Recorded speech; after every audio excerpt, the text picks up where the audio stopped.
Husband, starring Lucille Ball with Richard Denning. Oh, Mrs. Cugat. Pardon me, Mrs. Cugat. What'd you say? Wait a minute, Katie, till I get this cotton out of my ears. Why, Mrs. Cugat, after all these years, haven't you gotten used to Mr. Cugat singing? No, and I guess I never will. But the neighbors seem to be getting used to it. They haven't sent the police over in a long time. Remember the time they sent the police? They thought he was scalding to death. Yes, and remember the time he was scalding to death and we wondered why we couldn't recognize the tune? Well, I guess he's been in there long enough. Turn the cold water on in the kitchen. All right. You know, since you've discovered that turning on the cold water in the kitchen made the water in the shower turn hot, everything works like clockwork. It does? Absolutely. I just put the eggs on the stove, turn on the cold water, and it gets down here just in time for 2 4-minute eggs. If he ever finds out, he'll murder us. Oh, and speaking of murder, tonight's the night for the Matrons League play. If he discovers I'm playing the lead, you'll be housekeeper for the widower Cugat. Don't worry, Mrs. Cugat. I have your costume hidden in my closet, and if he happens to see it, I'll say it's mine. Do you think he might wonder why you would dress up in a medieval costume as Lady Alice? Oh, I can explain that, all right. But I hope he doesn't ask me why I need that bustle. Oh, don't be silly, Katie. You have a very nice figure. We all have a little flesh here and there. Yes, but on me, here runs right into there without stopping. Oh, that's nonsense. I'll get it. Hello? Hello, Mrs. Cugat. Yes? This is Mrs. Worthinggill, the director of the Young Matrons League play. Oh. I never could have guessed who it was. I trust that you have been practicing your enunciation and your articulation. Oh, definitely. I have been practicing diligently and regularly. Good. I am happy to hear that you are speaking with a more natural quality. Thank you. The purpose of my call is to tell you about your costume fitting. Mm-hmm. Adrian will be at your house at 10 o'clock sharp this morning. Adrian? Yes, Adrian La Jolla. Oh. Our customer. Oh, well, 10 o'clock should be fine. My husband will have left for the bank long before that. Splendid. I'll see you tonight. Goodbye. Goodbye. I mean, goodbye. Good morning, honey. Oh, good morning, George. Why, George Cugat, look at your clothes. You have on a T-shirt and slacks. Are you going to the bank that way? Oh, didn't I tell you, dear? Mr. Atterbury closed the bank today in memory of one of our depositors. Oh, did he die? Yes, poor fellow. Some stupid employee put fresh points in the pen holders and he dropped dead from the shock. George Cugat, you're kidding me. The bank is closed and I'm going to stay home all day with you. Oh, no. What do you mean, oh, no? I mean, it sounds too good to be true. Oh, but I wouldn't think of depriving you of your holiday, George. You run along and enjoy yourself. Maybe I better stay home and help you. I don't want you to. Are you sick, Liz? Sick? Yes. Yes, that's it. You make me sick. Huh? What? I mean, I don't feel well. Look at my tongue. Bleh. Oh. There's a coat I.J. Fox would be proud of. I'll call a doctor. No, just leave now. I'll be all right. Liz, it's 20 to 10. If you're not better by 10 o'clock, I'm going to call the doctor. If you're still here at 10 o'clock, I'll need a doctor. Liz, what's going on around here? Well, George, I'm expecting... Expecting? Liz, why didn't you tell me? Oh, no, it isn't what you think, George. It's not going to be a baby. It's not? No, not just... Just forget everything I said. I'll get over it. Well, how can you get over it? Penicillin. They do wonders with it. Oh, that settles it. I'm going to stay home and take care of you. George, baby, I'll only be more nervous if you stay around. Now go out and enjoy yourself. Play golf. It'll make me feel better. Well, I'll go on one condition. That you promise me you'll call the doctor. I promise. It's just a case of nerves, dear. Well, all right. Goodbye. Don't forget your clubs. They're in the hall closet. No, they're not. They're Well, I put them out the front door when I came down this morning. Oh. Goodbye, dear. Goodbye.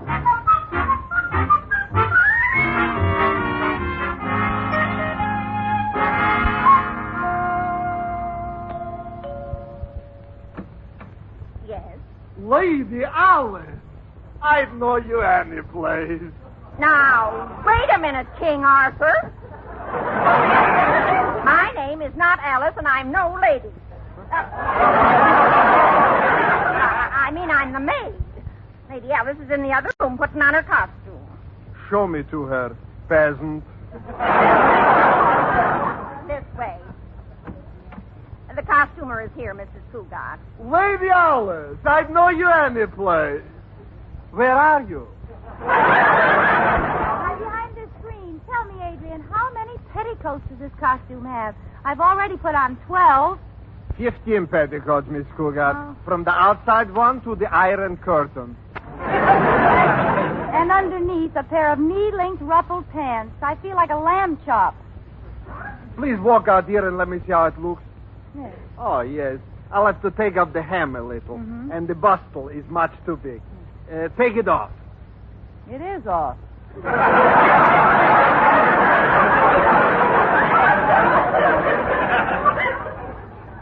Oh, well, put it on. And we'll take a look how the whole costume fits, huh? Not too bad. Oh, dear. Oh. What's the matter, Miss Cugat? My husband, he's just pulling into the driveway. Quick, give me my bathrobe. I'll cover up this costume and try to get rid of him. Now, you wait. Hello, Liz. How are you? George, I thought you were playing golf. Oh, how can I play golf when you're sick? Oh, I'm feeling fine now. Liz, look at you. You're sicker than you think. What do you mean? You're all swollen from the waist down. No. Yes. Turn around. Oh, you're in awful shape. Oh, Dad, I forgot to take it off. What? Oh, and whose taxi was that waiting out in front? Is the doctor here? Well, I guess so. Oh, what are you trying to keep from me? Tell me, dear. I can take it. Nothing. Then I'll get it from the doctor. He'll tell me. George, don't go in there. Mr. Cugat. Yes, tell me. What's wrong with my wife? Oh, nothing. It's not as bad as it looks. Oh, that's good. All I have to do is to take a few inches off her hips and tighten the droop in her back.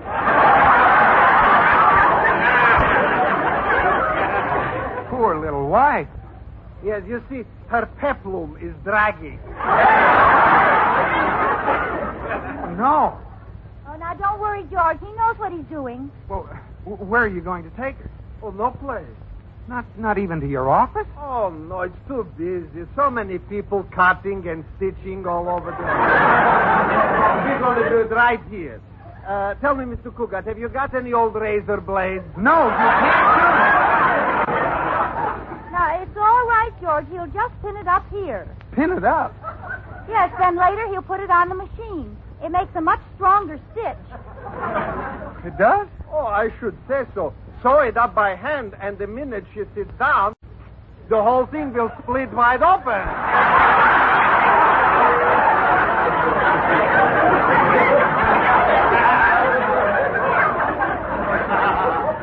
Liz, are you sure this guy knows what he's doing? Certainly. Why, he just got through working on Alice Sturm. Oh, what did he do for Alice? He lowered her neckline and gave her a belt in the back. Send him away, Liz. I'll get Dr. Michelle to take a look at you. No, now just run along, dear. I'll handle this. I demand to know everything you plan to do with my wife.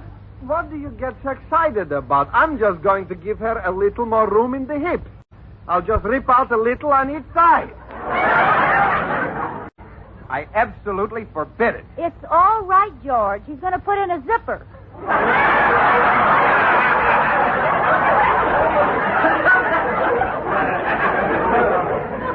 I forbid you to lay a hand on my wife. Now, you stay here, dear. I'll go get Dr. Michelle and bring him right over. And get this quack out of here. George, come back. Oh, where'd I leave the car? Pardon me, but did you just come out of that house? Yes, I did. Is the dressmaker finished yet? There's no dressmaker in there. But I brought him here in my cab. Mr. La Jolla, the costumer. Oh, costume. I thought he was a doctor. Oh, no. He's fitting all the costumes for the Young Matrons League play tonight. Oh, now I get it. She's going to be in the play. So she thinks she's going to put something over on me. Ha! My wife thought she was putting something over on me, too. Every Monday night she was having a romantic rendezvous with some guy at the laundromat. But I fixed him good and plenty. What did you do? I bought her a Bendix. Hey, that was pretty smart. Yes. Now I don't know where she goes on Monday night.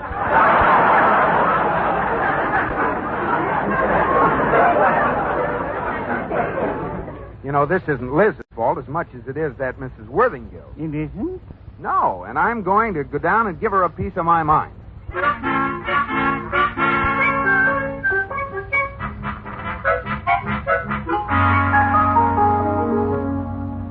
Mrs. Cugat, guess who's in the living room? George with the doctor? No. George with a revolver? No. I'll give you a hint. He's got blonde hair, he wears a bow tie, and when I walk by him, he chubbied my cheek. Corey Cartwright. And is he slipping? I'll go in and see him. Hi, Corey. Hello, Liz, dear. Corey, I'm glad you're here. I have a problem of my own. George found out about the play? No, but I had to pretend I was sick to get him out of the house while I was getting my costume fitted, and now he's going to get Dr. Michelle. Well, a good checkup won't hurt you. Corey, will you find George and head him off? Tell him I'm feeling all right again. All right. Tell me about your costume, Liz. Is it real scanty with very little there and practically nothing here? My costume has 15 petticoats and knee-length pantaloons. Oh. I'm saving you a seat in the front row. What for? See you later, Liz.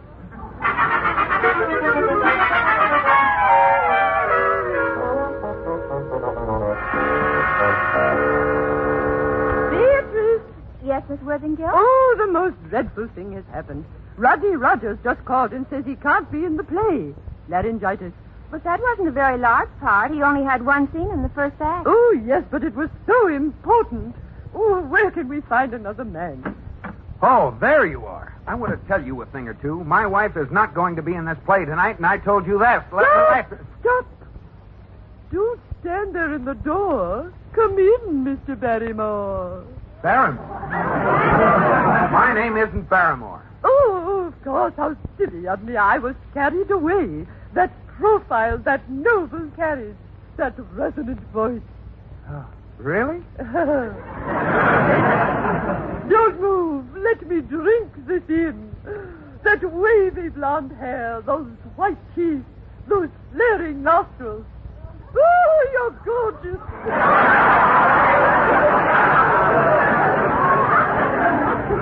Now, please. Oh, absolutely gorgeous. What did you say your name was? Cugat. George Cugat. Of course. Gorgeous George. Oh, Mr. Cugat, you saved my life. One of my actors had laryngitis. I was utterly devastated, and then you walked in the door. You will play the part. Oh, this is ridiculous. I haven't been in a play since I was in college. Oh, you won't have many lines. Just one scene in which you, as Sir Edward, make passionate love to beautiful Lady Alice. Oh, really? That sounds like fun. Yes. You kiss Lady Alice and hold her in your arms. You know, this may be a great idea. Oh, I'd like to see my wife's face when I play those love scenes. You will. She's Lady Alice. Oh, this is wonderful. I'll take the part, Miss Worthinghill, on one condition, that my wife mustn't know anything about it until she meets me on the stage. Agreed. Now you must rush to see Mr. La Jolla and get fitted for your costume.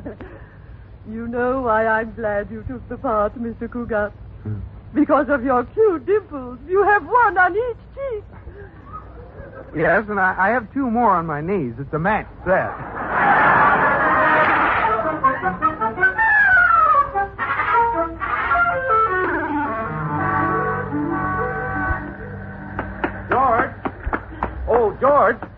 Where have you been, George? I looked everywhere for you. I wanted to tell you Liz is feeling better. Skip it. I found out about the play. You did? Yes, and I'm going to get even with her. Listen, she doesn't know it, but I'm going to play a part in the play. You? Yeah. Who are you trying to get even with, Liz or the audience? Very funny. Say, here's the costumer shop. Come on in with me, will you? Okay. Good afternoon, gentlemen.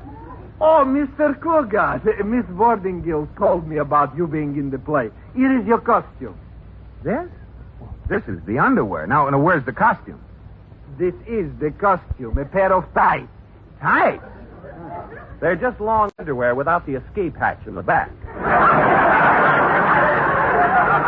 That's pretty corny even from you. I can't wear these. George is allergic to tights. He was doing a quick change on the stage in college once, and when he called for his tights, they thought he said light.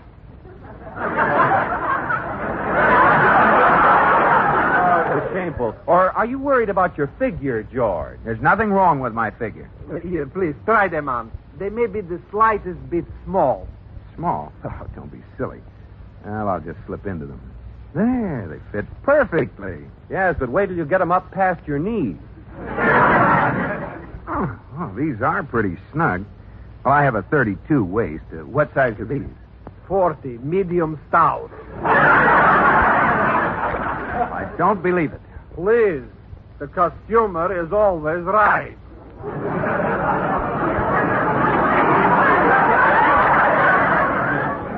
Ridiculous. I have the same figure I had in college. You forgot your stomach, George. What stomach? You look like a mantle on Christmas morning. 2 lumpy stockings with a basketball on top. No, wait. Would you like to wear a suit of armor? Now you're talking. Where is it? Well, it's not all here. My son has the legs on his car. On his car? Yes, he wanted to have the fanciest twin pipes in town. I tell you what, if I can get the legs back, I'll bring the armor to the play tonight. Meanwhile, you'd better take along the tights. Here, I wrap them up for you. Well, all right, but you get the armor. Well, I'll try. Oh, here, you forgot the girdle. I'll just stuff it into your pocket.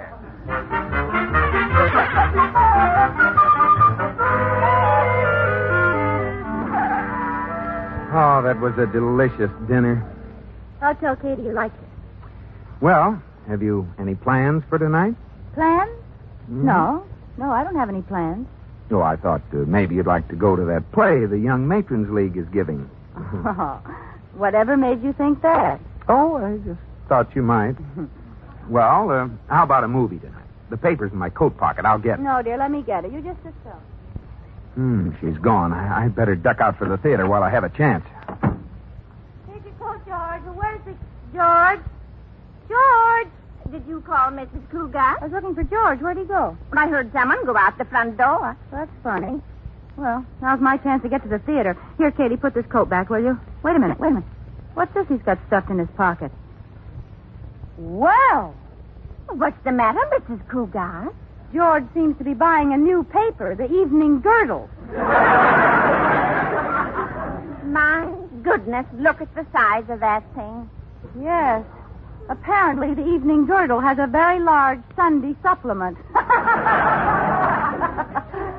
What am I laughing at? My goodness, look at the size of that thing. What's it doing in his pocket? My goodness, look at the size of that thing. Oh, stop saying that. No wonder he ducked out of the door. He knew I'd find this. Well, I'm going to wait right here till he comes back and demand an explanation. But you have to get to the theater. Well, you tell him not to go to bed, because when I come home, we're going to have this out. I put up with a lot, but this is the end. Oh, now I'm all upset. Katie, is my nose shiny? Katie, my nose. My goodness, look at the size of that thing.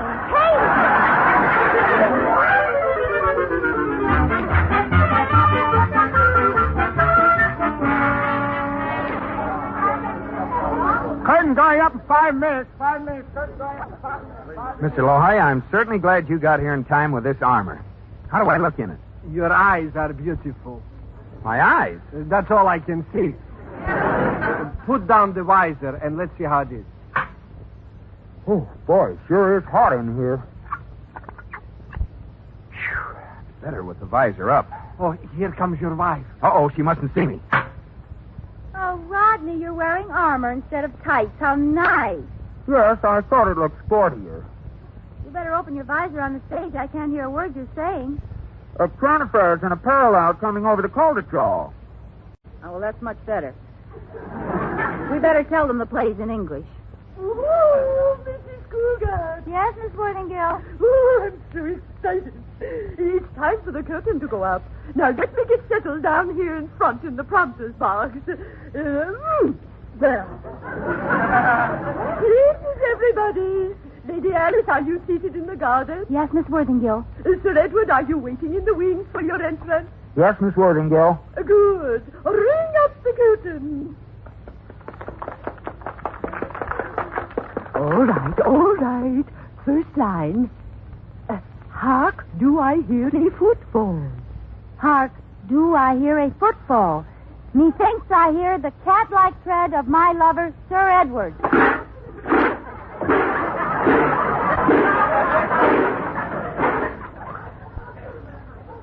Sir Edward needeth a grease job.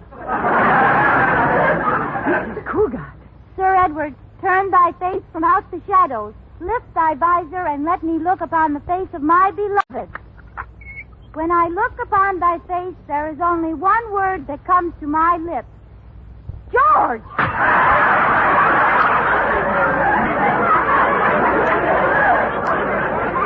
Sir Edward, lift thy visor.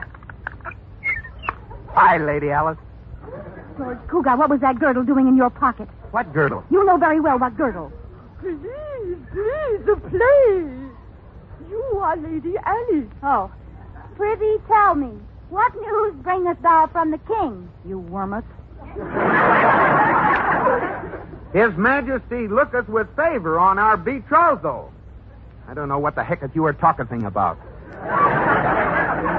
Not much of. Please. This is your responsibility. Please, read the lines of the play. Hark, I hear approaching men. George Cugat, I will not go on with this play until you answer me. Hark. Liz, are you out of your mind? Hark. All right, now that's enough stalling. Let's have the truth. Hark. Will someone throw that dame a fish?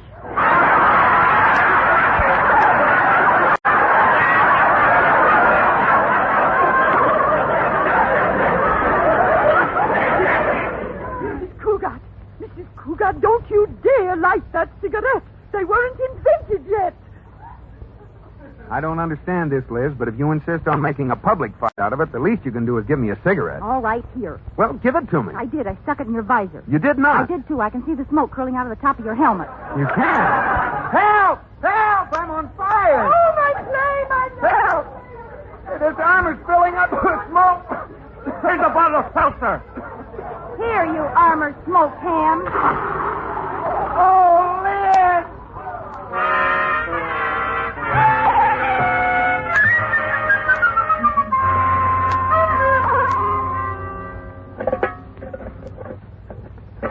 How are you coming, Liz?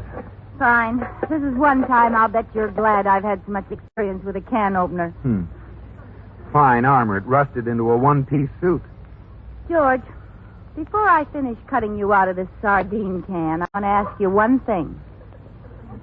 Well, what is it? Are you sure you got that girdle from Mr. La Jolla? What happens if I say no? You'll be going away for the winter. Where? The Smithsonian Institute. Liz, you're mean. Say, suppose I couldn't get you out of this armor. Oh, that would be awful. Yes, I'd have to kiss you through a straw. My Favorite Husband, starring Lucille Ball with Richard Denning, was produced for broadcast in the Frankfurt studios of the American Forces Network Europe by Air Force Sergeant Dave Schofield. Specialist Brad Scott speaking. Join us next time for My Favorite Husband.